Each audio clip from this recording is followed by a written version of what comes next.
सानलिसा signatures banner निवेदित प्रथम ओडिया चलचित्र प्रथा।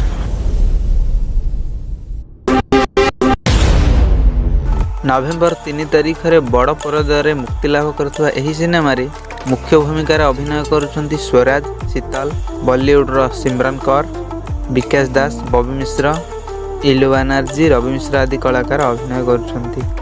एक गाँवर कहानी जोठार अनेक झील को हत्या करा जाउछि। यह देखि ग्रामर समस्त लोक चकित एवं भयभीत थिले। केते थर मना करबी राती हेले से लाल पहाड़ ऊपर को जीवनी बोली सेटा पहाड़ नहीं। तेबे लाल पहाड़र रहस्य कौन?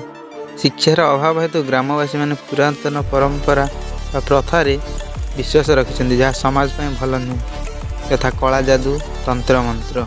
यह एक पुओ बा झीर अभिलाष एवं स्वप्नर एक कहानी जोठारे सेमानकर स्वाधीनता एवं सुजोग को भेद करे। यही सिनेमा रे स्टोरी, स्क्रीन प्ले एवं डायरेक्शन देइछन्ति के मुरली कृष्णा। सेहीपरि संगीत रे सदैछन्ति म्यूजिक डायरेक्टर आसाद निजाम। तो देखिବାକୁ बाकी रहिला एही सिनेमा को माल्यगिरी राम परी भल पाइबा मिली पारुछि ना नहीं।